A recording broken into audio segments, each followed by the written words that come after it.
up and down-nya layak untuk disaksikan, layak untuk disimak, dan mungkin ada yang sesuai nanti dengan apa yang teman-teman warrior juga alami. Malam ini saya bersama Mbak Nana Katerina. Halo, selamat malam Mbak. Malam kok. Aku malam kayaknya semuanya. manggil Mbak nggak cocok ini, manggil Cici. manggil Nana aja biasa kan. Panggil Nana aja ya. Iya. Iya, aku biasanya kalau Jabrian juga panggilnya Nana langsung. Oke, Nana, selamat malam. Sudah thank you sudah mau apa? Aku todong untuk berbagi testimoni. Kaget ya. Iya, soalnya Mas Tio juga mendadak. Aku dikabarin itu hari Selasa malam. Selasa malam aku ditelepon bahwa ya beliau asistennya yang biasa bantu dia untuk alif berhalangan sampai akhir bulan. Nah, jadi ya sudah mau nggak mau deh extend. Oke, Mbak Nana, seperti biasa ini karena TFA spesial, jadi kita nggak akan bicara technical. Kita akan lebih banyak berbicara sharing tes pengalaman selama ber-KF, mulai dari mungkin Mbak Nana bisa cerita dari awal sebelum ber-KF itu seperti apa, kemudian apa yang membuat Nana itu tertarik untuk ber-KF, kemudian setelah itu manfaat apa yang didapat, dan yang paling utama nanti kita bedah satu-satu pengalaman up and down-nya. Ya, tentu nanti kalau nggak salah Nana ini udah 5 tahunan ya, hampir sama kayak aku ya. Iya, dari Juni 2016.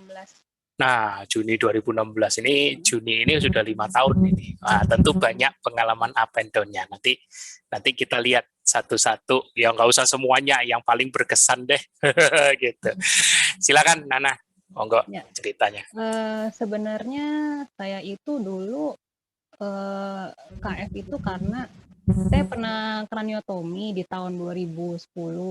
Itu sempat saya punya, ternyata tuh setelah kraniotomi ketahuan bahwa saya ternyata punya AVM otak di kanan. Jadi pecah darahnya pada saat itu, kolaps, terus rumah sakit langsung dibedah dadakan ya, terus baru ketahuan, oh kata dokter ini kamu punya AVM otak ini, kata gitu. Maksudnya bahaya sebenarnya, jadi kamu ini termasuk beruntung masih bisa kita selamatkan gitu lah, terdeteksi. Oh ya sudah, akhirnya udahlah. Terus kemudian ya dengan berjalannya waktu itu kan memang sempat, pokoknya kondisi saya tuh parah banget deh. Kok pada saat bangun sadar itu setelah operasi udah kepala botak, terus udah gitu tangan kiri, kaki kiri, sebagian kiri lumpuh karena kan saya kena AVM di kanan ya. AVM saya di kanan, jadi kalau kena di kanan itu pecah, dia kan silang gitu ya. Jadi tuh saya benar-benar lumpuh, nggak bisa jalan, sempat pakai ini juga, sempat pakai ventilator juga, pokoknya semuanya deh parah pokoknya jadinya. Ya. Itu tahun berapa itu ya? Tahun berapa itu? Itu tahun 2010 Oktober ya. Oh, 2010 Oktober. Oke. Ya, waktu itu sebenarnya penyebabnya cuma satu. Saya kena psikolepsi itu. Saya kurang tidur. Kurang tidur. Oh, memang kurang tidur. Malam itu iya kurang tidur karena waktu itu kan saya baru lahiran 3 bulan, terus juga baru mulai masuk kerja ya. Jadinya waktu malam tuh biasa saya suka handle baby. Kalau pagi kan sama mbaknya, biasanya sama suster mbak kan. Jadi kalau misalkan malam saya ngurus semua gitu. Jadinya waktu benar-benar hektik waktu juga, sama kurang tidur, jadi kurang istirahat kan. Berakibat gitu karena memang ternyata kurang tidur itu hanya jadi pemicu ya jadinya. Pagi-pagi pasti kan tensinya tinggi, nah itu dia pecah. Gitu. Darahnya. Terus ya waktu itu kebenaran kan suami masih di rumah, Rudi masih di rumah, jadi saya langsung diangkut ke rumah sakit terdekat. Pas di rumah sakit itu juga kebetulan tim dokternya pada ngumpul, jadi saya langsung ditanganin ya. Iya, terus ya sudah, terus berjalannya waktu saya kan pengen kerja lagi kok, maksudnya karena kan walaupun yang kiri lumpuh tapi kan harus berusaha dong, karena ada satu dokter yang bilang katanya ya ini sebenarnya ibu bisa normal lagi, karena memang ternyata AVM itu bisa mengakibatkan normal lagi kan, nggak harus lumpuh kiri, tapi ibu harus berusaha rajin terapi, rajin fisioterapi, Terus ada satu dokter yang bilang, kayaknya ibu mesti melakukan satu ini deh, apa sih, embolisasi di otak. Jadi otak kita di kateter tuh semacam kayak logam gitu, dilem gitu. Terus saya pikir apaan nih seperti ini, maksudnya mengerikan banget ya, apa maksudnya begitu sakit berat banget gitu ya. Terus ya sudahlah, akhirnya saya coba cari-cari searching di YouTube seperti apa gitu kondisinya kalau DSA itu. Nah, ternyata ya saya lihat di YouTube, saya pelajari semua. Akhirnya waktu itu memang salah satu syarat saya ngantor lagi, bos saya juga bilang, kayaknya kamu mesti jalan ini deh. Kalau misalkan kamu nggak jalanin ini, saya nggak berani terima kamu balik lagi ke kantor karena berarti kan bahaya bagi kamu. Waduh, kebayang lah, stres iya, ya. jadi ya sudah, saya pikir ya udah nggak ada jalan lain. Saya akhirnya ikutin, terus kemudian saya jalan itu, terus dipasanglah logam di otak kanan saya. Maksudnya di tempat yang kritis ya. Jadi supaya untuk menghindari jangan sampai terjadi pecah lagi di area situ. Nah, setelah dipasang itu logam, ternyata saya jadi kejang kok. Jadi saya kejangnya itu karena epilepsinya itu bukan karena memang bawaan epilepsi atau gimana, tapi karena tindakan operasi embolisasi saya. Dari kejang, akhirnya kan saya harus minum obat rutin, obat penenang, obat kejang, semuanya terus minum terus sampai tahun 2016 saya putusin saya harus stop nih kayaknya nih. Soalnya terakhir itu apa ya, sakit banget pinggangnya. Jadi kalau misalkan kayak bergerak dikit kalau lagi tidur tuh, aduh sakit, mau belok kiri belok kanan tuh nggak bisa, sakit tulang belakangnya tuh. Terus saya ngomong sama suami saya, lu kok sakit banget ya kayak gini ya. Wah, kenapa kamu tuh bisa begitu? Coba periksa dokter. Ya, maksudnya dokternya cuma bilang ya ini ibu gini. Ya sudahlah, gimana gitu kan. Terus saya sempat ada ngobrol. Waktu itu kan saya memang setelah operasi saya memang ada apa ya, rasa badan nggak enak lah ya. Biasa kalau gitu kan, karena memang syaraf-syarafnya udah lain ya kok ya. Kayak kabel aja gitu, maksudnya udah di yang konslet lah gitu ya. Ada berasa nggak enak lah gitu kan badannya. Nah itu saya udah mulai ikut join MLM itu untuk minum suplemen kan. Nah kemudian saya minum alternatif itu. Ya, mencari alternatif. Nah, iya, kemudian pada saat minum suplemen itu saya kenalan sama. Nah terus cerita, kamu tuh minum obat terus ya, bilang gitu kan. Ya, kita cerita, maksudnya iya saya tuh gini. Akhirnya nah kebetulan dia waktu itu kan ada penyakit paru, terus parunya itu sempat mengarah ke cancer gitu kan. Nah dia yang info ke saya bahwa, nah ternyata ini bisa loh nak, kamu bisa minum obat loh dengan ikut keto diet ini. Terus saya baca, saya searching lah di Google lah gitu kan ya. Terus kemudian akhirnya dia informasi juga ke saya, info bahwa ini ada komunitasnya loh ternyata di Jakarta tuh, apa kumpulannya keto, itu ketofastosis. Nah itu akhirnya saya tahu dengan Mas Tio, tahu dengan Ko Budi gitu. Jadinya waktu itu ya udah, saya pikir siapa tahu gitu ya, dengan jalan ini saya bisa lepas dari obat saya kan, yang setelah saya konsumsi 6 tahun sampai saya sakit pinggang, terus juga sampai galau. Jadi kalau misalkan pada saat saya tuh minum obat itu sehari itu 3 kali. Dari awalnya minum obat itu ngantuk, karena memang obat penenang ya, biasa kan bikin saya jadi lebih rileks, jadi nggak bisa gerak cepet gitu kan ya.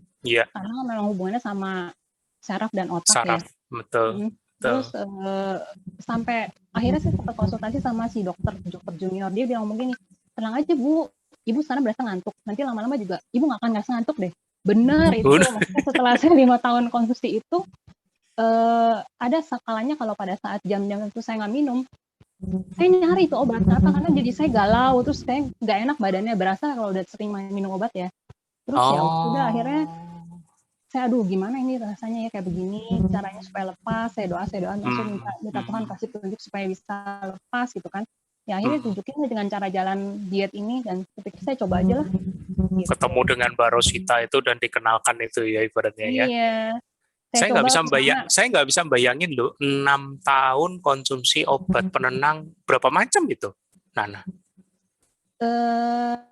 Ada obat penenang kecil, itu susah banget saya dapetnya, walaupun harganya murah, itu benar-benar susah. Sampai saya kalau mau cari obat itu sampai harus kontak ke dokternya, minta dia bikin resep. Terus saya nanti searching tuh ke mana, ke toko obat saya langganan, ke dokter, terus ke mungkin ke Itu toko obat masa baru gitu. itu Sampai baru satu ya. iya Baru sampai satu.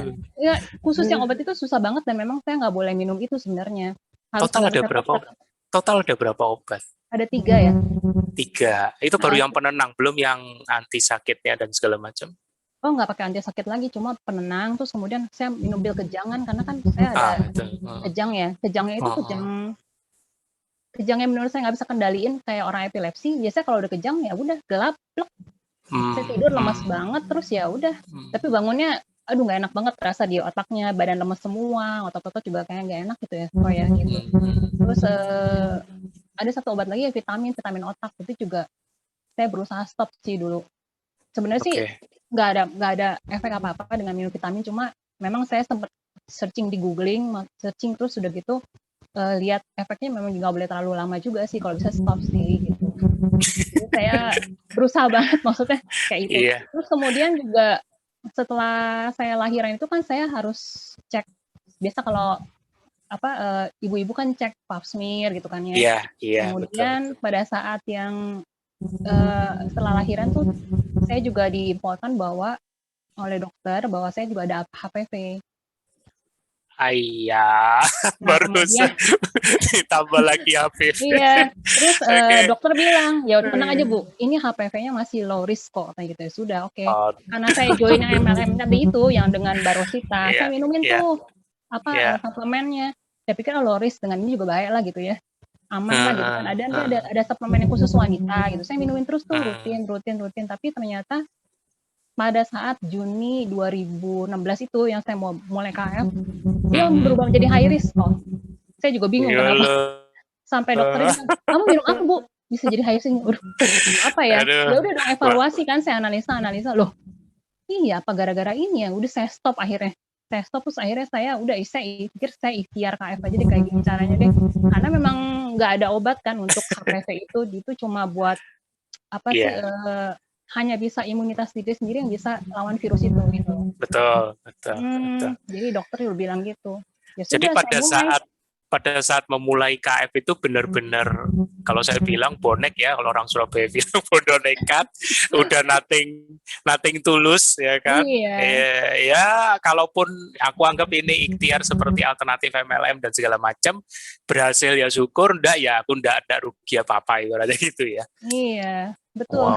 Wow. Ya udah, saya coba aja deh. Ya sudah, saya jalanin itu dari Juni 16, terus kemudian Nah, pengalaman pertama pada saat jalanin itu bagaimana? Pengalaman pertama, ya pasti rada aneh ya, karena biasanya kan makan nasi. Ini kan nggak makan nasi. Tapi kan saya udah dikasih tahu sama trik-triknya sama si Barosita itu, si Karosita, dia kasih tahu. Pertama kamu jangan stop nasi dulu, pasti kamu kaget. Kamu kurangin ya, jadi saya cuma makan setengah, kemudian sepertiga. Lama-lama ya, akhirnya sih cuma makan lauk aja gitu. Gitu ya, lama-lama ya terbiasa sih. Terbiasa. Nah, kita langsung agak ini supaya teman-teman bisa langsung. Pertanyaan besarnya sekarang bagaimana kondisinya? Kalau boleh dibilang tadi riwayatnya kan cukup dahsyat tuh, ada HVM, ada sempat tadi kraniotomi ngalamin itu kan, terus ada HPV. Itu bagaimana sekarang? Apakah sudah hilang atau bagaimana? Kalau AVM sih masih ada, karena memang untuk pengobatan finalnya itu saya harus di gamma knife. Gamma knife itu di laser kok, jadinya dipasangin kerangka di kepala terus ditembak. Oh, harus 36 kali di kepala? Enggak, harus di laser di kepala, jadinya harus pakai gamma knife. Cuma saya masih nimbang-nimbang, saya pikir aduh, karena itu resikonya pasti ada. Terus kemudian juga ya banyak hal yang saya pikir dengan kondisi saya sekarang ini saya bisa jaga, terus kemudian juga saya bisa patuhi 5 pilar, harusnya sih safe ya, karena memang saya walaupun ini juga saya ada cek juga sih, saya udah DSA juga kurang lebih 4 tahun yang lalu sama dokter saya, walaupun saya ikut keto, tapi saya ada info ke dia, saya ikut keto loh nih dok, maksudnya jadi saya udah nggak minum obat lagi loh, ibu kok ikut keto, dia bilang gitu, dia cuma pesan gini doang, tapi dia senang bahwa saya tuh udah nggak minum obat lagi, karena dia tahu saya sangat-sangat kecanduan obat kan terakhir. Kemudian dia Oh. hanya pesan satu hal, "Bu, ini Bu ya resep ya, ini obat kolesterol," kayak gitu. Jadi Ibu nanti pilih-pilih dagingnya ya daging yang baik ya Bu ya, misalkan ikan, telur gitu kan ya. Dia khawatirnya saya terlalu over gitu loh. Jadinya maksudnya dia cuma pesannya satu itu doang. Iya. Jadi dia nggak bilang, nggak boleh gitu, jangan. Dia nggak bilang gitu, dia cuma pesannya satu, hati-hati, makan dagingnya daging Hmm. baik ya, dia bilang gitu, daging Eh, ikan gitu. Gitu. daging baik, daging yang ini, daging toko baik, daging yang berkawan. Iya, jadi Tapi ya tapi yang jelas sekarang sudah lepas obat, ya kan? Sudah sudah. lepas Jadi obat. saya nggak galau nyari-nyari obat itu lagi kalau misalkan memang saya lagi keadaan kondisi nggak enak seperti kayak mau kejang itu ternyata ada auranya. Jadi ada hal-hal yang Hmm. bisa saya tahu bahwa saya mau kejang. Ada itu pun saya tahunya karena dalam perjalanan lepas obat itu sih. Jadi saya lepas Gitu obat nggak ya. langsung jegrek lepas kok. Maksudnya saya juga lihat ya Iya kondisi betul, saya gitu kan. Jadi kan betul. biasanya saya minum dosis 3, terus minum dosis jadi 2, gitu saya turun-turunin. Tapi selama perjalanan melepas itu, ada sesuatu yang bisa bikin saya kejang. Itu namanya kalau saya lihat namanya aura kejang. Nah, aura kejang itu saya pelajari, saya Hmm. catat. Jadi kalau misalkan saya berasa kayak, oh mau gini nih, oh buru-buru nih, harus nyari lemak apa, harus cari apa gitu. Ya itu sempat kejadian sih beberapa kali di kantor karena saya ngantor juga kan. Jadi teman satu ruangan sih udah tahu dia. Maksudnya, wah kenapa nih? Kok kayaknya gimana mendadak-dadakan ada aneh nih? Cepetan kamu minum itu. Saya selalu kan sedia santan gitu kan di laci kantor. Jadi saya Oh. minum kalau ada kayak gitu. Pokoknya kalau udah ada aura tuh saya harus cari santan, kalau enggak air hangat, kalau enggak harus cepet-cepet bergerak gitu loh maksudnya. Jadi kayaknya kejangnya bisa lupa gitu. Oh, Gitu. oke. Tapi Emang sudah tahu ya faktor triggernya, pemicunya sudah tahu kira-kira ya. sudah. Oke. Itu pun saya awalnya saya memang nggak percaya tadinya awalnya itu bahwa triggernya itu bisa dipelajari. Ternyata memang bisa. Ada satu Hmm. dokter yang pernah saya kunjungi waktu itu dokter juga di Mayapada, dia pernah ngomong, ibu pokoknya nanti pelajari kalau mau kejang tuh rasanya seperti apa. Ibu Hmm. ikutin, nanti lama-lama ibu bisa tahu kok. Nanti lama-lama ibu juga bisa aman, dia bilang gitu. Hmm. Tenang aja. Ternyata memang benar sih. Gitu. Jadi sekarang istilahnya berdamai dengan kejangnya bisa di-manage Betul, begitu ya. betul, betul. Kalau ini mungkin pertanyaan yang juga ditanyakan oleh teman-teman yang dengerin, masih kejang nggak akhir-akhir ini? Atau memang sudah masih ada tapi atau begitu? Nggak ada, Nggak ada ya? nggak ada. Oh, wow. Berarti Jadi benar-benar udah lama. Jadi memang ya bisa sih harusnya dengan ini sih. Tapi ya itu, gitu ya. 5 pilar harus dijalankan kok. Kalau enggak ya udah kacau. Itu ya. Tadi ada yang nanya sedikit, kayaknya ada dokter yang tertarik tanya di chat itu, HPV-nya lebih spesifik ke apa? Apakah waktu itu ada di diagnosa atau enggak? Di mana? Diagnosa gimana? HPV-nya itu yang jenis apa misalnya? Kayaknya tadi ada yang nanya soalnya. Oh, Sakit. pertama saya HPV-nya di 52 yang low risk ya. Terus kemudian naik jadi ke 18 yang high risk. Waktu itu onkologi saya bilang, wah ini harus kasih tindakan nih Bu. Nanti kira-kira jadi saya mulai keto itu kan di Juni 16 ya. Ya, Terus dia Juni bilang, 2016. kita tindakan nanti Februari lah ya, atau Januari, dia bilang gitu. Waduh, berarti saya hitung-hitung cuma 6 bulan nih kayaknya nih. Gimana ya, keburu nggak ya? Saya cuma mikir keburu nggak ya gitu. Tapi ya kan, saya kan jangan sampai dioperasi ya. Saya udah pernah dioperasi besar, saya nggak mau ada operasi-operasi lain lagi gitu sebenarnya kan. Saya pernah operasi besar, saya pernah 2011 sebelum saya ngantor. Iya betul itu. Jadi itu saya istilahnya saya kapok berat dengan namanya operasi. Terus kalau yang 2011 DSA mau nggak mau soalnya kan ada himbauan juga dari kantor himbauan. Iya betul. Himbauan bahwa dia bilang lebih baik ibu di DSA dulu diembolisasi supaya ibu lebih safe supaya nggak kejadian di kantor. Tapi ternyata kejadian kok. Kejadian. Bos saya juga mereka gitu. Kamu bukannya kemarin udah diembolisasi tapi kok masih kejang? Nah itu dia embolisasi. Itu bingung juga. Bingung juga. Embolisasi itu pasang koil kan, koil logam itu yang bikin saya kejang Pak. Bolah katanya. Andai maksudnya kalau dipasang juga gimana nggak dipasang, tapi sebenarnya sih memang harus dipasang supaya buat jaga saya lebih safe. Saya nggak pasang sih. sebenarnya itu. Ya itu memang tindakan apa paliatif ya kalau nggak salah ya. Iya, Kayak cuma memang kalau rumah sakit ya memang begitu SOP-nya nggak bisa kita apa-apain. Nah, berarti ini luar biasa, 5 tahun sudah tidak kejang atau boleh dibilang kejangnya termanage, terkelola karena tahu triggernya dan dijaga. betul. Dan hasilnya sama sekali memang tidak ada kejang. Jadi mungkin teman-teman kalau lihat Nana sekarang nggak percaya ini dulu pernah operasi otak besar, ya kan? Terus sempat juga ya bisa dibayangin lah obat penenang 3 macam, belum obat kejangnya juga mungkin obat keras, dan sekarang bisa lepas ya. Lepasnya mungkin di tahun berapa Nana, dari sejak 2016 ber-KF? Kalau saya lepasnya tuh di akhir tahun tuh udah bisa lepas. Jadi maksudnya kalau saya udah nggak rutin lagi minum. Jadi 6 bulan, itu benar 6 bulan. Jadi pada saat Natal itu saya udah bisa nggak minum obat kejang itu. Terus kemudian juga HPV saya pas dicek di Januari juga udah negatif. Jadi kan saya nggak perlu operasi. Gitu. Jadi maksudnya ya itu luar biasa sih. Itu luar biasa sih. Maksudnya ya jalan Tuhan ya. Ya puji Tuhan aja sih kok. Luar biasa. Justru dari situ yang membuat yakin, udahlah, salah satu yang membuat pertimbangan mau cek AVM apa enggak, ibaratnya gitu ya. Iya, maksudnya bisa pertimbangan lanjut saya ke gamma knife gitu kan.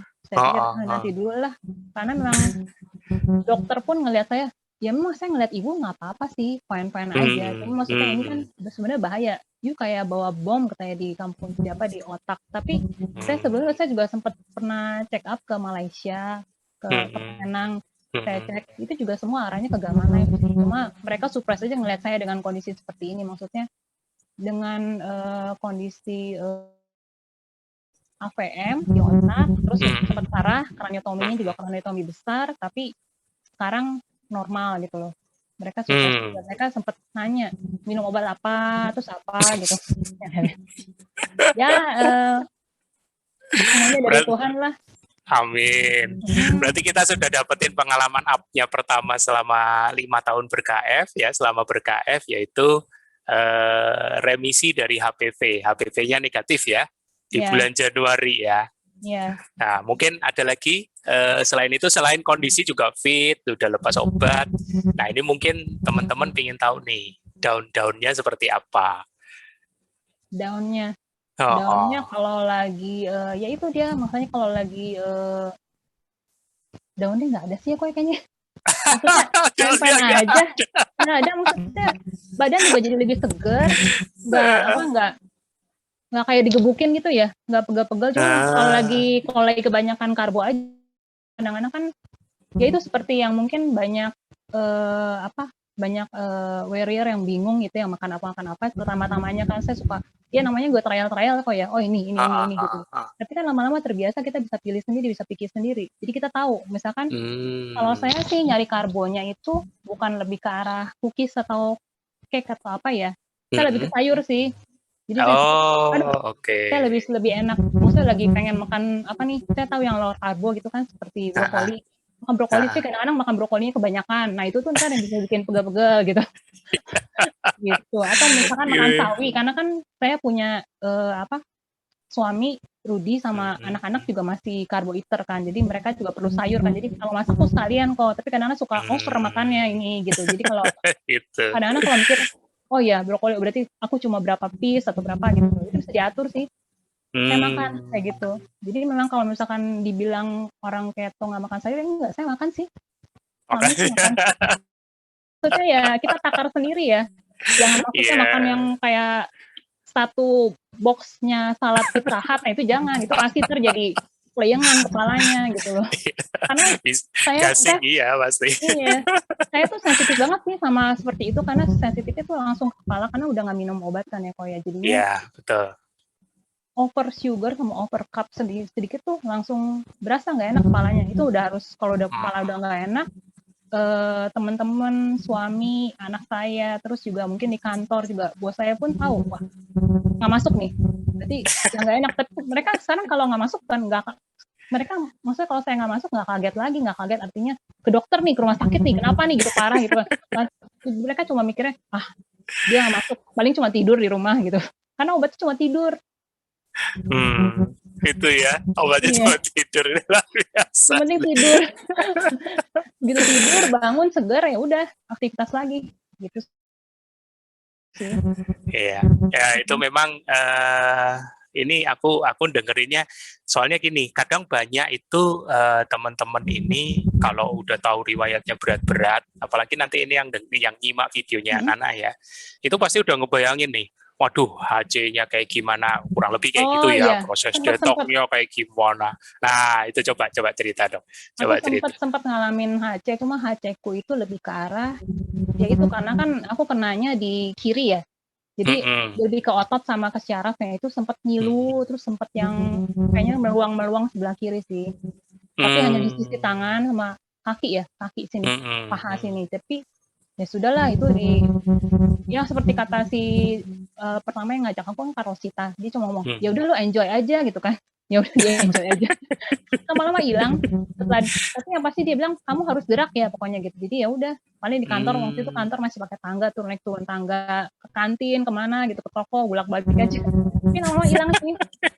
Nggak yang terlalu berarti gitu loh kok sampai mual gitu enggak sih. Cuma saya tahu kalau misalkan memang saya sampai mual atau gimana berarti kan kurang mineral. Nah itu tinggal saya bawa tuh kayak apa sih Himalayan salt gitu saya bawa yang rock gitu kan. Jadi saya ini aja ngemil di kantor. Tapi kalau orang-orang kalau ngemil apa nih? Nah gitu kan di kantor. Ini biasa garam. Ini garam. Tambah bingung.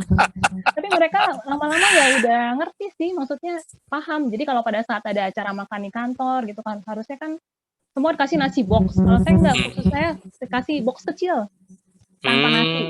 Dan isinya juga cuma telur sama daging atau telur sama ayam gitu. Wah, udah didukung banget ya. Udah. Tapi aku juga ingin tahu nih, waktu ngalamin HC itu yang kayak apa sebelah kiri ya, agak lemes gitu. Itu respon suami bagaimana waktu itu Maksudnya ya kan? HC-nya nggak lemes sih. Oh, nggak lemes, cuman apa tadi Enggak, kayak pegel. sebelah kiri doang Kayak pegel pegel ya? ya. Pegel gitu ya. Itu respon suami lihat gitu gimana? Khawatir nggak sempet? Saya nggak terlalu banyak bicara sih sama dia soal yang HC-nya itu. Karena kalau saya bicara banyak sama dia, ntar dia bisa stop gitu kok. Duh jangan. Kan waktu itu targetnya 6 bulan. Ya kan? Oh iya, waktu itu kejar 6 bulan ya. Kalau ngomong nanti malah tambah stres ya. Iya, jadi saya nggak ngomong. Jadi saya pikir udah. Jadi kayak kan, gambling dong, Mbak? Iya, benar kayak gambling. Oh, paling cuma pusing-pusing di kanan kan, di area. Biasa kalau itu kan keton terbentuk katanya ya. Jadi kan agak-agak pusingnya ada lain kan. Tapi bukan pusing migrain gitu kan. Ya, Kokon ngalamin juga pasti kayak gitu kan. Jadi, saya tahu kayak gini nih rupanya gitu. Udah, enjoy aja waktu itu dengan makan sih biasanya. Biasanya saya paling suka kalau kayak gitu tuh saya lawannya dengan makan. Jadi saya kasih asupan tuh sup-sup kaldu yang hangat-hangat sih. Biasanya itu hilang. Terus pokoknya saya waktu itu lawannya dengan makan ya udah santai, enjoy, dengar musik. Saya kan hobi dengar musik supaya lebih. Nah itu salah satu cara saya untuk mengatasi manajemen stres saya dengan musik, dengan yang untuk supaya tidak minum penenang kok. Biasanya kan tiap malam tuh harus minum penenang, obat penenang supaya tidur. Tapi ya lama-lama karena bisa udah enjoy sama musik, terus kadang-kadang juga sambil tidur sambil dengerin musik, saya lebih santai gitu kan ya. Dan itu benar-benar tidur, benar-benar tidurnya gelap, deep sleep, sama sekali nggak ngimpi. Saya tuh nggak boleh mimpi tuh, karena kalau mimpi itu bisa akibatnya kejang loh. Jadi saya pernah tahu aku. Pernah dalam satu saat itu saya bangun loh, kok kepalaku sakit ya? Kenapa ya? Kok kan lemes banget badannya? Biasa kalau habis kejang itu lemes sekali kan badannya. Ingat, gitu. Kayaknya semalam aku kejang nih pasti nih. Tinggal bilang, terus kayaknya aku semalam kejang nih. Kenapa?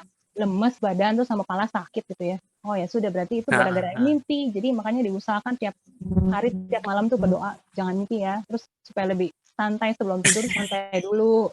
Nah itu pasti nggak mimpi. Pokoknya tidur tuh bener enak banget, tidur gelap, bangun pagi gitu. Ya ini kalau aku bilang berarti perjalanan tahun pertama berKF-nya Nana ini penuh gambling ya. Nah, ya kalau mau ditiru ya hati-hati dengan risiko sendiri ya. Karena ya ada beberapa yang aku temuin memang kadang-kadang curhat Nana, soalnya aku kalau nanti ketahuan ini gimana ya kan, nanti suamiku pasti nggak setuju, pasti ngomel ya kan. Nah, tapi satu poin yang aku tangkap dari Nana malam ini adalah ketika Nana berusaha untuk tetap tenang, itu kuncinya. Tetap tenang dan memposisikan supaya tidak tergantung obat. Obatnya adalah obat penenang, jadi ya harus cari cara bagaimana supaya bisa tenang, bisa rileks. Betul, iya. Itu yang luar biasa. Ya, seperti ini juga sih, maksudnya saya punya teman kan kayak psikolog juga, dokter. Saya sempat tanya, ini obat gimana? Wah, itu bahaya. Coba kurangin deh.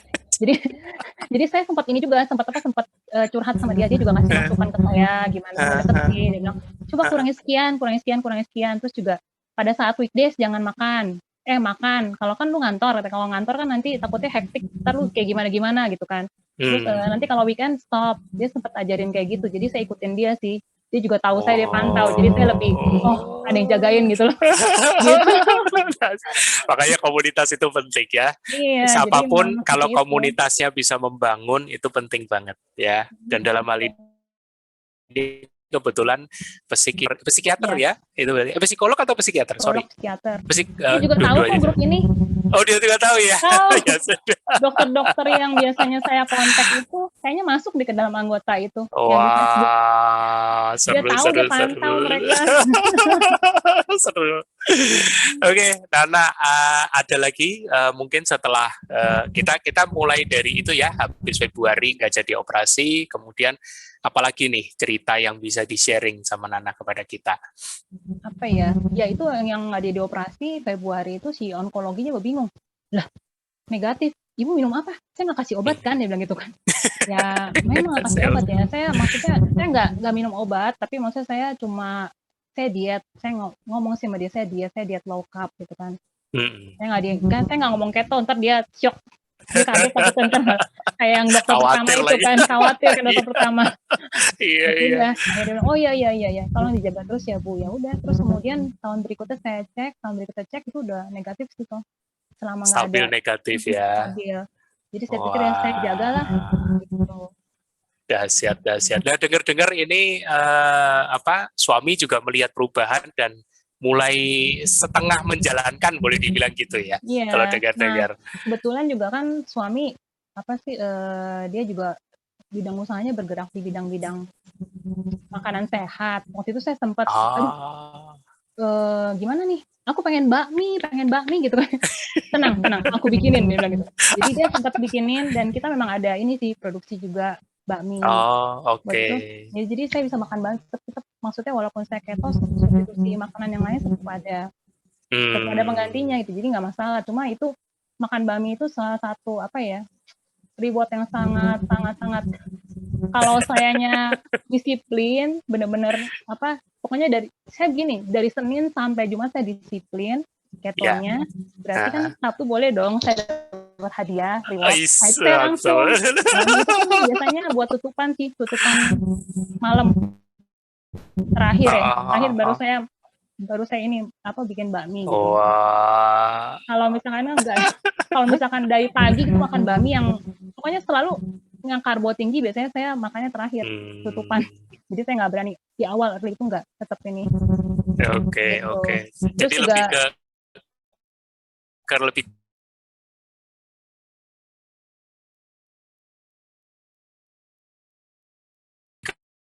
reward. Bakminya yang penting tubuhnya memahami bahwa tubuhnya Nana tak paham gitu loh, maksudnya karakteristiknya paham gitu loh. So udah ya. Udah pasti pusing juga, lagi pastinya. Iya betul. Terus juga kan maksudnya terakhir itu juga saya sempat kan minum VCO tuh. Awal-awalnya kan minum VCO. Setiap hari VCO. Kayaknya VCO juga sampai kadang-kadang ada yang beli. Saya sampai jadi tahu maksudnya VCO tuh ada yang begini bagus ya, begini itunya gitu. Karena kan meneliti sendiri ya, karena minum tiap hari kan dulu pas pertama-tama kan. ada yang bau tengik lah, ada yang inilah itulah gitu kan. Jadi saya ngomong tuh ke dia tuh, kamu nih gimana sih, cariin dong produk buat saya nih yang enak gitu. Kenapa emangnya? Ini bau tahu yang merek ini, kali jangan beli lagi ya. Kalau yang ini saya tahu nih pakai flavor gitu kan. Saya juga nggak mau pakai yang flavor gitu kan. Kamu maunya apa sih? Banyak maunya gitu.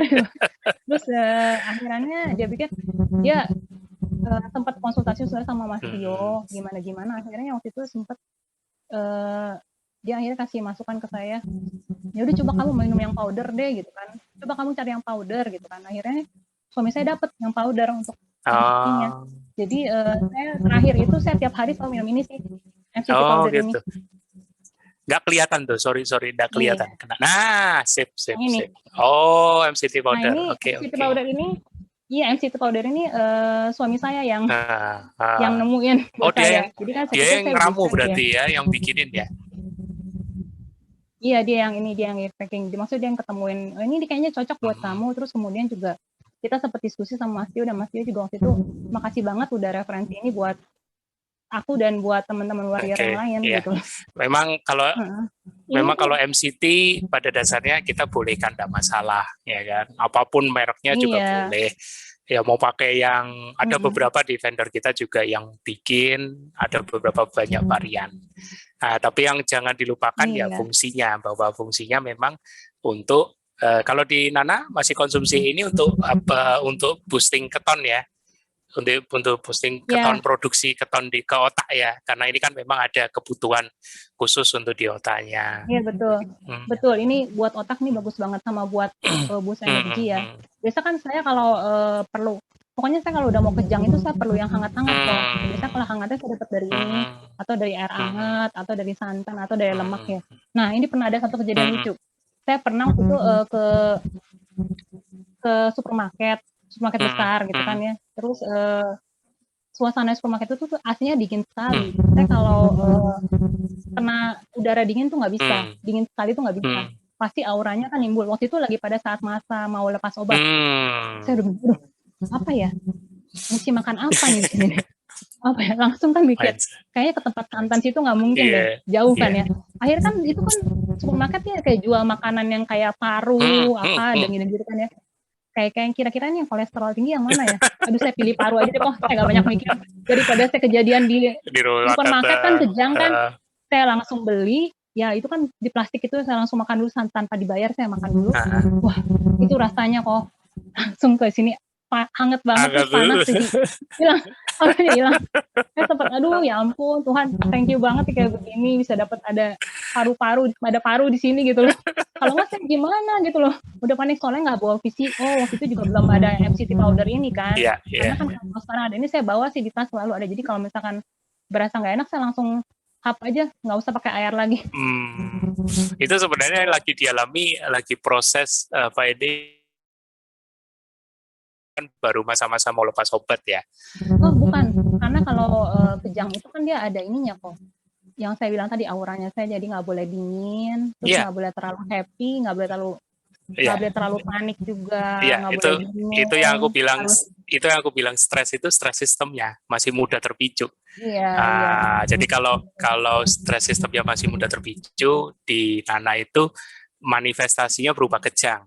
Nah, dalam hal ini, waktu itu kan di supermarket dingin. Nah, itu sudah stres. Kalau kita dingin itu, untuk yang kayak aku misalnya, atau teman-teman yang lain kan sering berasa, kalau kita kedinginan kan lebih sering buang air kecil. Nah, itu respon stres sistemnya kita. Sering buang air kecil itu respon dari stresnya kita, stres badan. Terhadap apa? Terhadap suhu. Makanya aku minggu kemarin juga udah bikin video tentang stres di KF, fisik atau psikis. Itu sebenarnya menceritakan bahwa yang namanya stres itu tidak selalu berbicara psikis.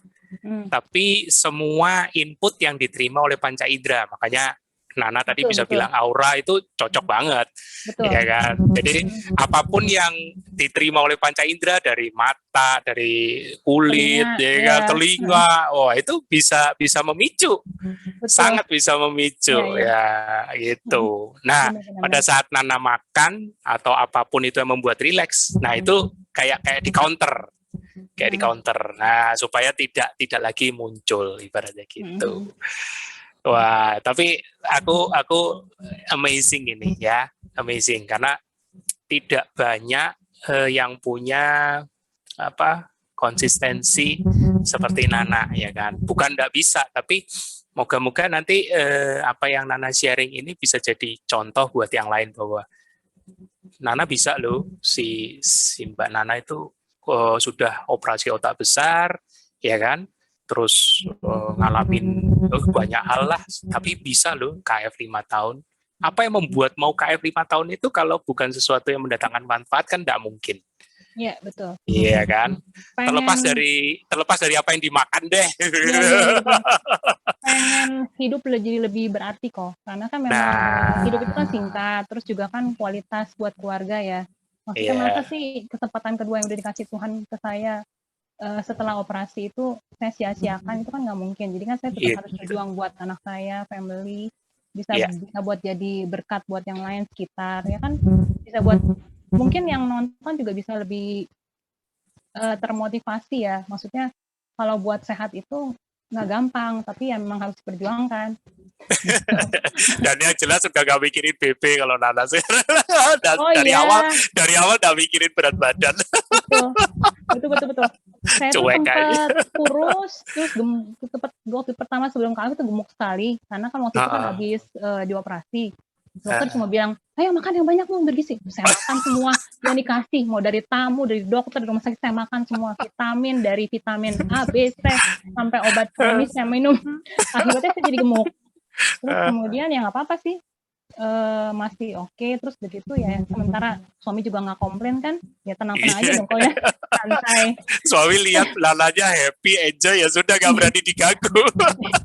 Maksudnya saya cuma pikir, waduh, kayaknya aku mesti balik seperti semula nih, karena dulu benar-benar yang apa sih sempat kurus gitu kan ya, terus begitu mana botak lagi kok nggak ada rambut, karena kan dioperasi ya. Iya betul. Udah pokoknya ampun deh. Terus ya udah akhirnya sempat rambut akhirnya kayak kok Budi gitu deh, numbuh dikit-dikit gitu kan ya, jadi panjang lagi gitu. Ini aku sekarang nggak tahan kalau panjang, soalnya kalau kena di kuping rasanya udah gatel. Ini bentar lagi mau sempat ngalamin belajar apa sih, belajar jalan. Jadi pertama keluar rumah sakit pakai kursi roda, kemudian pakai tongkat yang kaki 3, tongkat kaki 4. Terus akhirnya lama-lama karena saya berasa itu tongkat repot, ya udahlah saya jalan pegang-pegang aja kayak kemana yang bisa saya pegang gitu. Akhirnya ini ya dengan saya paksain jalan gitu, jadinya ya bisa jalan. Karena memang saya ada baca di artikel mana, maksudnya kalau kayak penyakit syaraf gitu, kalau kita antepin aja gitu kok, dia kita nggak gerakin, dia makin lama akan makin nggak ada, maksudnya nggak ada buat ininya. Nggak ada bisa kemampuan untuk berkembangnya. Betul, jadi memang kalau untuk syaraf sama otot memang harus dipaksa, kalau bahasa kasarnya dipaksa. Benar. Jadi waktu itu selama dari saya kan waktu itu kraniotomi Oktober 2010, terus saya mulai ngantor lagi bulan Februari setelah saya DSA. Nah itu selama 3 bulan saya udah bisa jalan normal itu ke kantor, nggak pakai apa-apa. Cuma memang udah masih agak kayak robot sedikit, tapi maksudnya oke lah. Iya. Saya cuma ngeliat, kamu kok jadi kayak cowok, bilang gitu kan. Ya nggak apa-apa dong Pak, gitu kan. Nggak apa ya Pak, jalannya nggak kayak robot, nanti lama-lama udah luwes kok katanya. Oh ya sudah nggak apa-apa, yang penting kamu ini ya, latihan-latihan ya, dan gitu. Oke. Gitu. Kalau jujur loh, kalau sekarang itu nggak kelihatan, bener nggak kelihatan, serius. Apalagi kalau Nana kasih tahu umurnya, orang-orang pasti kaget. Ayo, ada yang berani nebak? Nah, ini teman-teman yang lagi di sini nebak umurnya Nana berapa? Ayo, jangan terlalu bilang 17 tahun ya, itu mah terlalu ini banget. Terlalu ya. Ayo, Nana berapa tahun? Saya 45 kok. 45. Iya, saya waktu itu kejadian pas saya lagi di kraniotomi itu saya pas 35 tahun. Jadi memang waktu itu masih usia ini kan, maksudnya produktif 35 tahun, sakit seperti itu, terus orang juga ngeliat saya kayak sedih banget ya, kayak gejala stroke gitu kan, yang lagi jalan lagi pas terapi di rumah sakit. Tapi saya lihat di terapi di rumah sakit, saya jadi kayaknya, kok maksudnya kayak ada orang tua, oma-opa gitu kan. Mereka aja kok kayaknya mau gitu kan supaya bisa jalan lagi, kenapa saya enggak? Jadi saya pikir udahlah, saya buang deh tongkatnya deh. Saya coba jalan sendiri. Memang ya istilahnya waktu itu karena saya masih punya baby, pas saya baru lahiran kan ya kok ya, jadi waktu itu baby masih 3 bulan, jadi pada saat anak saya belajar jalan, saya belajar jalan juga. Gitu. Waktu itu cita-cita saya waktu itu, karena memang waktu itu kan tangan kiri saya kan lumpuh, kaki kiri juga lumpuh kan, waktu itu cuma satu sih, saya pengen gendong anak saya lagi. Karena waktu itu pada saat baru kejadian kan, ya ampun nih tangan boro-boro mau megang garpu aja, kalau makan tuh garpu sendok beratnya udah kayak ngangkat batu. Saya sampai ya ampun ternyata orang stroke kayak begini ya gitu. Masih mikir kayak gitu sih. Maksudnya masih mikir ternyata orang stroke tuh susah kayak begini ya, tapi ya saya harus bisa normal lagi gitu. Karena memang pernah ada satu dokter itu dia ngomong, ibu tuh bisa normal lagi kok sebenarnya kalau ibu mau dan berusaha. Jadi saya pegang omongan dokter itu, dan memang sih kenyataan sih. Saya terima kasih banget sama dokter itu. Gitu. Living proof. Ini living proof ya. Jadi buat teman-teman yang mungkin menyaksikan ini punya riwayat lagi terbaring atau lagi galau tentang pernah ngalamin stroke maupun ringan ataupun berat, ini contoh ya, bahwa seseorang Nana yang mungkin boleh dikatakan usia masih belia, masih sangat produktif, tapi mengalami suatu kejadian kondisi medis yang ya tidak ada orang yang mau ya kan, kalau ditawarin ini nggak ada yang mau, tapi sampai harus mengalami kraniotomi dan juga harus embolisasi ya, embolisasi sampai kemudian dibarengi juga dengan HPV ya kan, dan tapi lihat sekarang ya kan, itu nggak mungkin kalau tidak ada suatu dorongan yang kuat bahwa saya mau sehat. Tidak hanya sekedar ini hanya berbicara diet atau ukuran berat badan, estetika. Mungkin teman-teman nggak menyangka ini sudah usia 45, mungkin udah mau jalan 46 ya kan. Tapi bisa lihat teman-teman bahwa ya ini mungkin masih seperti baru lulus kuliah. Aku mesti jujur ngomong ya kan, karena itu emang sih kalau sejak itu tuh ya nggak pernah pakai yang terlalu gimana-gimana buat wajah ya, karena memang saya kan memang kerjanya di bidang kosmetik sebelumnya, memang toko beauty kan, jadi saya tahu lah maksudnya kadang-kadang suka harus ini harus ini itu tuh hilang semua loh, komedo gitu kan, terus begitu kayak flek-flek yang gimana tiba-tiba kok hilang. Bonus. Itu memang begitu. Nah rambut tuh numbuh yang baru-baru, memang yang lamanya rontok ya, tapi yang baru-barunya numbuhnya hitam loh. Lebih halus lagi. Lebih halus, lebih lembut lagi. Kulit tuh lebih moist, sama ada beberapa bekas luka tuh dia hilang sendiri, jadi lebih light ya warnanya.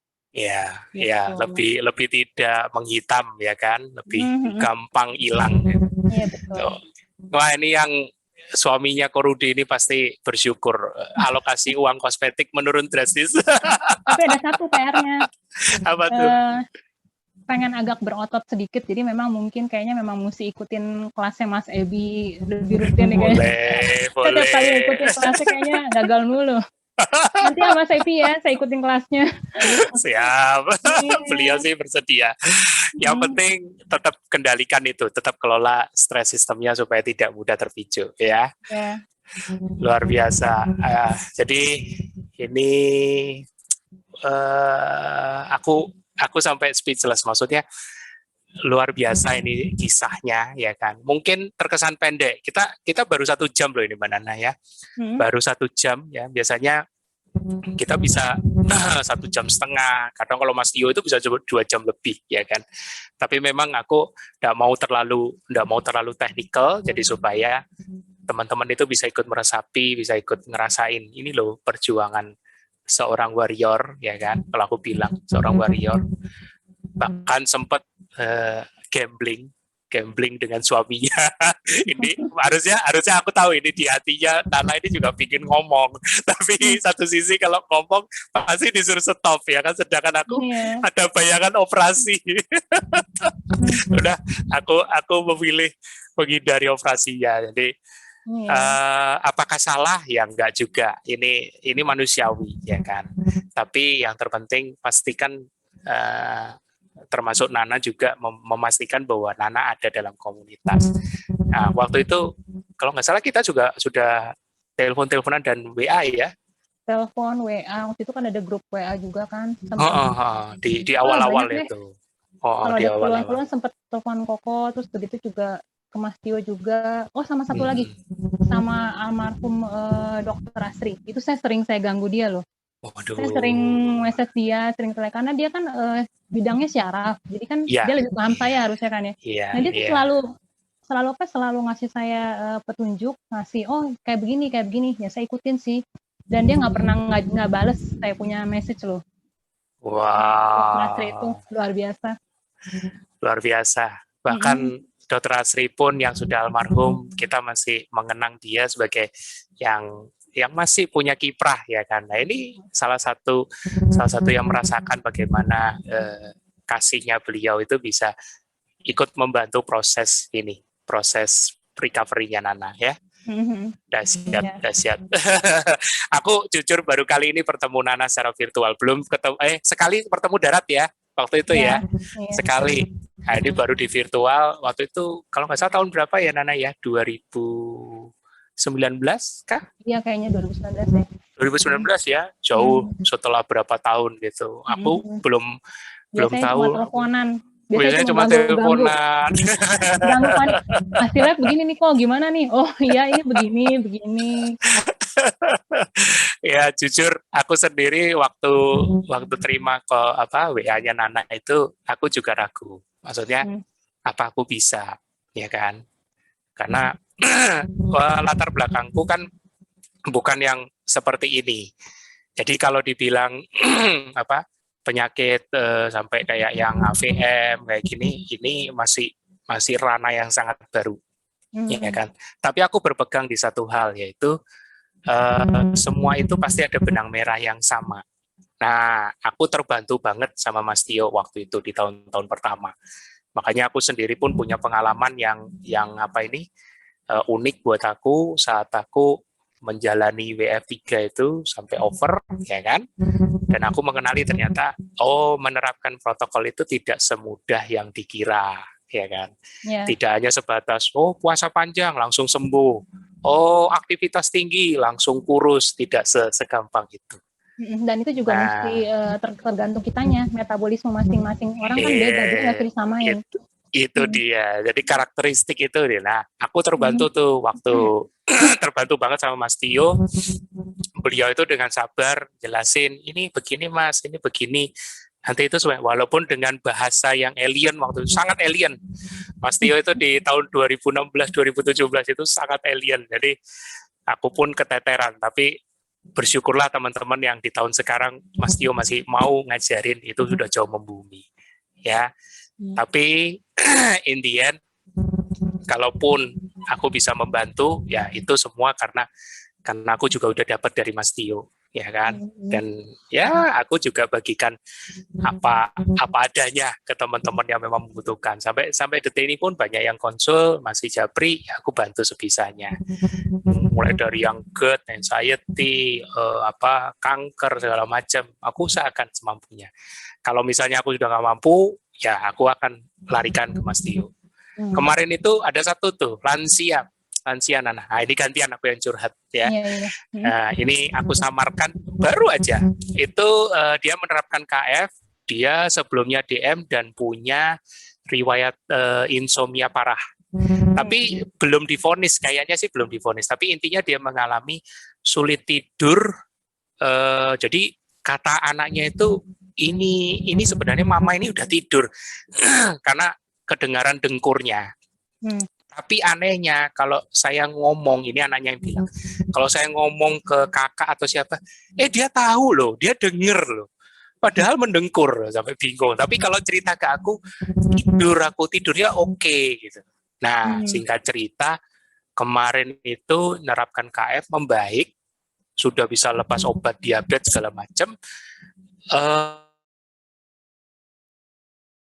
Tahu agak dropnya itu mulai bertahap sampai terakhir itu seminggu itu benar-benar udah parah banget, sampai badannya pada sakit, lemes, ditelepon, ini belum ketemu nih, baru ditelepon. Jadi kebayang ya teman-teman rasanya, belum kenal ya kan, nggak tahu wajahnya gimana, terus suaranya juga sudah lemes.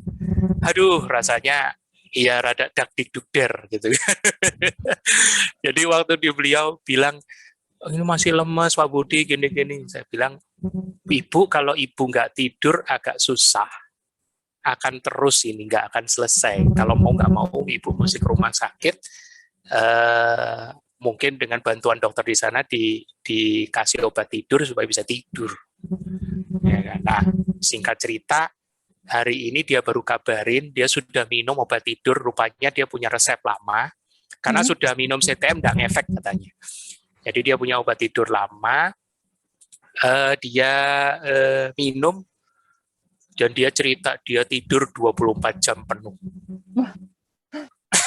Begitu bangun, telepon aku udah waktu lihat handphone itu, aduh ini si ibu ini. Ada apa ya gitu? Aku udah iya.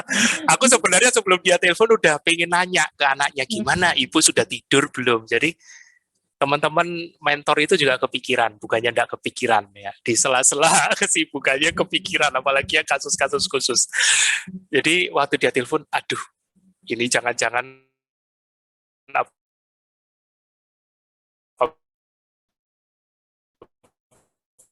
sudah mendingan apa belum, suaranya beda banget, sudah lebih seger walaupun masih agak lemes. Nah, begitu dia tidur, dia cerita tidur 24 jam, itu aku lega bener, lega selega-leganya. Nah, itu suka dukanya mentor kayak begitu. Kepikiran ya, maksudnya apa yang kita udah kasih saran, kira-kira benar nggak ya? Itu. Dan kadang-kadang kita nggak bisa memantau apakah diterapkan secara sempurna. Betul, karena kita nggak tahu. Karena saya juga ada beberapa istilahnya, ya udah saya ngomongin beberapa downline keto, ya kan? Ada beberapa juga yang saya bimbing keto juga saya. Downline, dapat layar dong. Maksudnya, saya ada beberapa, karena kan Rudy jualan, Rudy kan jualan kan di Tokopedia sama di Shopee gitu kan. Jadi ada beberapa yang kalau memang mau diet, dioper ke saya tuh. Waduh. Kamu kontak deh, kayaknya kata gitu. Buset dah. Maksudnya kayak gini kayaknya cocoknya ke Kobudi sama si Mas Tio deh gitu, bukan ke gue gitu kan. Tapi ya udah akhirnya saya coba ini. Belajar. Saya coba saya coba sharing apa yang kalian udah sharing ke saya, karena saya tadinya bingung loh. Saya benar-benar bingung kenapa sih maksudnya komunitas kalian tuh bisa sampai baik-baik banget gitu, kayak ngebimbingnya tuh kayak gimana gitu ya. Contoh dari Dokter Astri gitu kan ya, yang selalu nge-reply. Mas Tio juga kalau saya WA itu pasti selalu dibales gitu, nggak pernah enggak gitu kan, karena bisa gini. Oh ternyata akhir-akhir saya tahu, oh rupanya tuh begini. Jadi maksudnya ada hal-hal yang kita sharing ke orang lain, terus kemudian orang lain tuh praktekin, dan kemudian orang itu juga senang, happy, sehat. Itu berkat sehatnya balik lagi ke kita loh. Oh ya kan, ada aja sesuatu yang bisa bikin tuh kayaknya, oh jadi lebih sehat ya, lebih gimana, lebih damai gitu. Jadi kayaknya, jadi saya ketagihan kayak bantu orang kayak begitu. Ternyata itu ya kuncinya itu pasti itu kan juga. Saya pikir saya juga itu juga pasti yang dirasain sama Kobudi, sama Mas Tio, sama warrior lainnya deh. Makanya jadi feeling buat bantunya itu ke others tuh gede sekali gitu loh. Iya kan? Ya boleh dibilang itu. kalau mau cari tahu kenapa sih kok sampai mau kayak gitu, ya alasannya ketagihan aja. Ketagihan apa itu? Pingin lihat senyum happy, bisa lepas obat tanpa harus dibayar, tanpa harus ini. Serius, benar-benar. Aku dengar Mbak Nana kayak gini ya, sorry, aku kebiasa manggil. Aku kalau lihat Nana kayak gini ini ya kan, tanpa aku harus pastikan Nana masih KF kan, jangan sampai nggak KF ya, udah nggak perlu ya kan. Nana udah bisa memutuskan sendiri mana yang terbaik buat dirinya, ya kan. Iya, jadi mau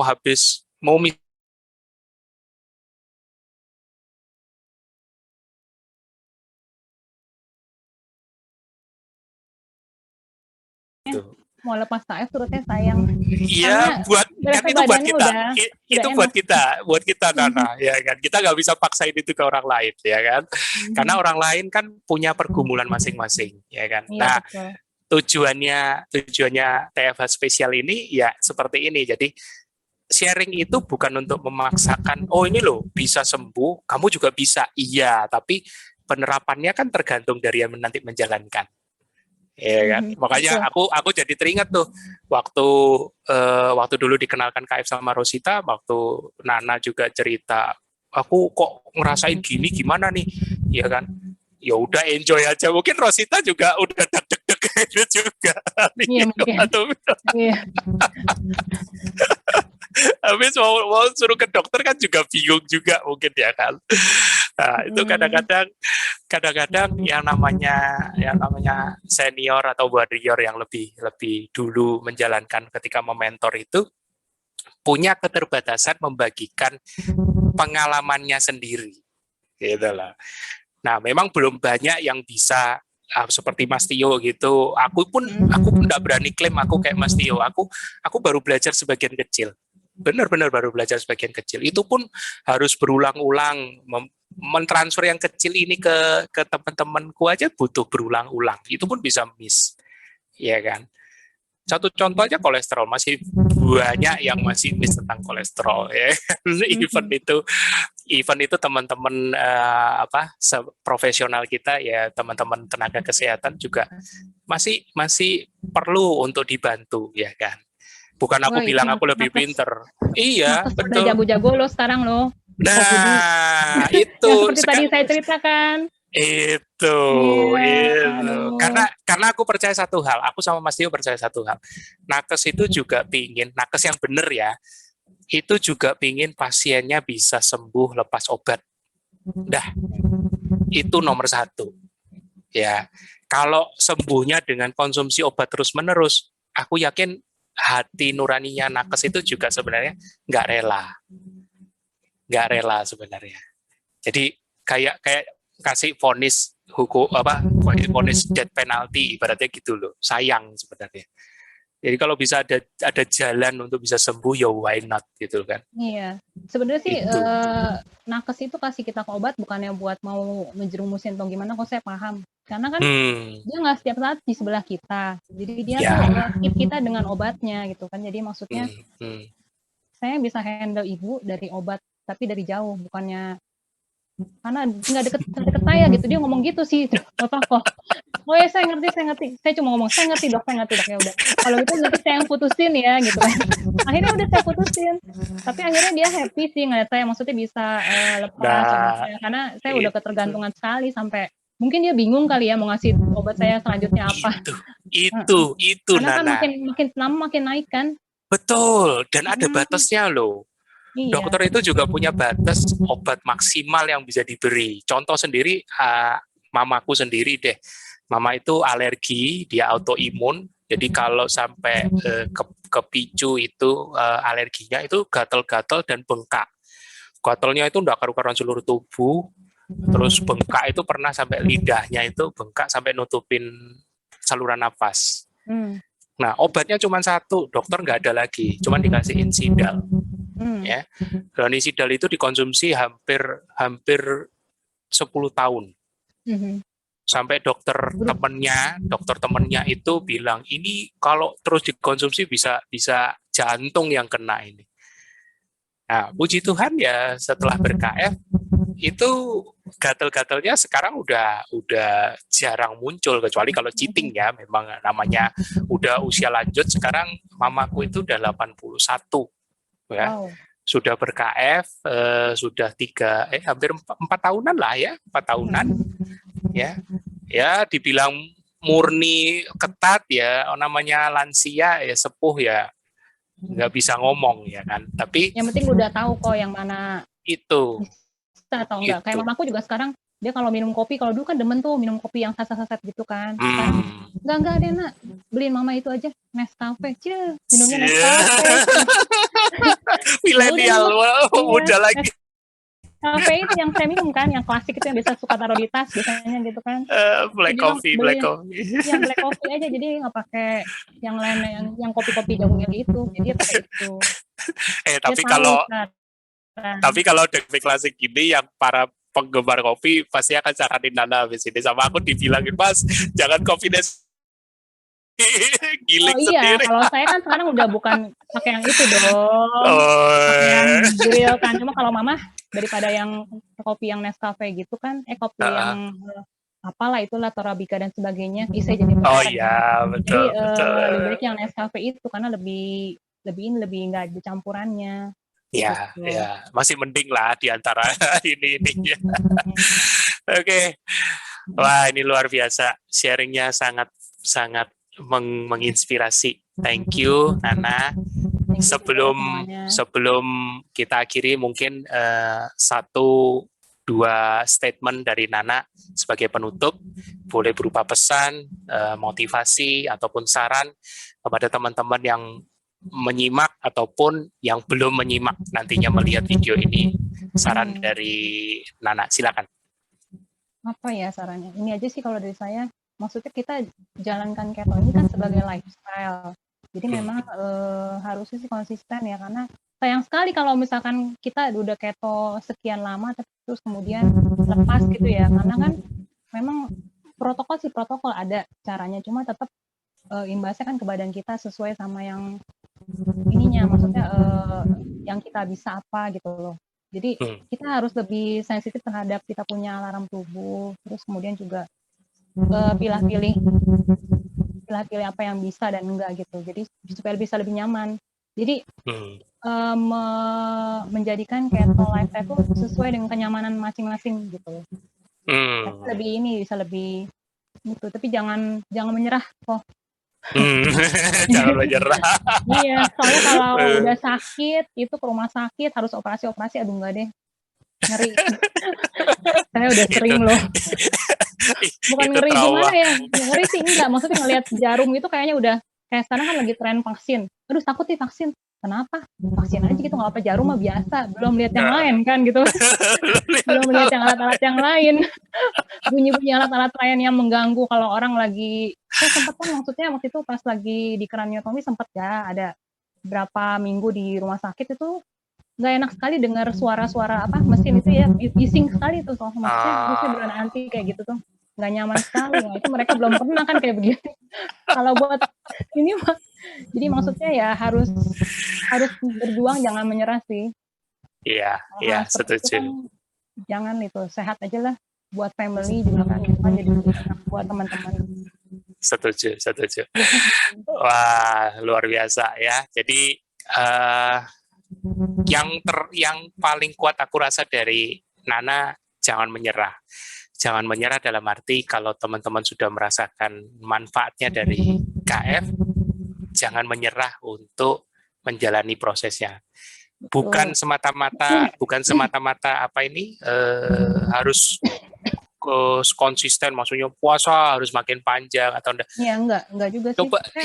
Coba lihat ya. Jadi kayak tadi si Nana punya jadwal sendiri, punya irama sendiri. Iya, betul. Iya, saya nggak kan? pernah WF, saya pokoknya tapi yang pasti saya jalani pernah itu adalah konsisten IF. Terus saya jadi bisa atur gula darah kan, itu kaitannya sama obat saya kan. Sering tusuk-tusuk, jangan lupa itu alat saya selalu ada di tas saya. Jadi di kantor itu saya udah kayak klinik ya. Jadi maksudnya orang kalau mau datang, Bu Nana bawa tusukan nggak? Oh bawa, silakan sini saya tusuk. Gitu. Tusuk. Malah jadi bukan mereka klinik udah tahu. Di kantor. Iya. Jadi tusuk gula darah itu saya di kantor udah biasa. Terus juga mungkin untuk yang hal yang lain di rumah, karena sekarang kan lagi pandemi ya. Jadi banyak tusuk-tusukan yang lain juga sih, tapi udah biasa nusuk jadinya. Gitu. Jadi lebih belajar, terus jangan menyerah juga dalam hal ini kok. Maksudnya kalau misalkan memang ada kendala di badan kita, bukannya kita harus langsung stop gitu. Menurut saya sih enggak ya. Maksudnya kita analisa apa sih yang salah gitu loh. Tapi lebih puas ya gitu ya. Iya, betul. Ya memang tujuannya menerapkan belajar. Tujuannya menerapkan KF ini kan kok. Oh iya, banyak baca, betul. Banyak baca dari Telegram, dari apa sih, Facebook, ya gitu, posting-postingan gitulah. Kadang-kadang resep.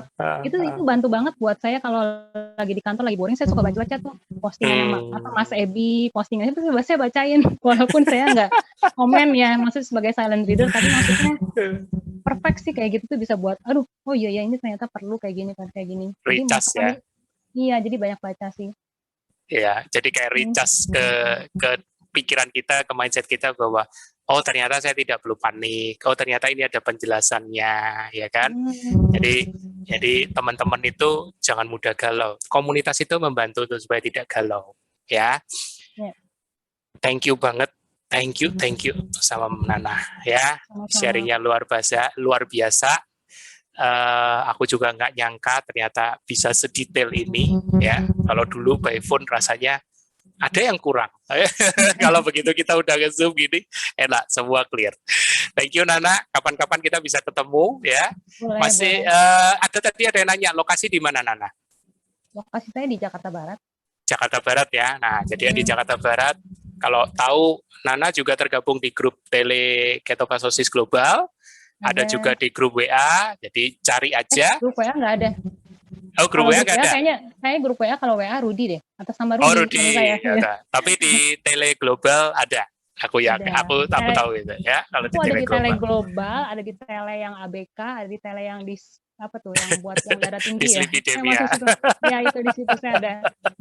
Ya udah. Baca-baca di situ. Oke, sip.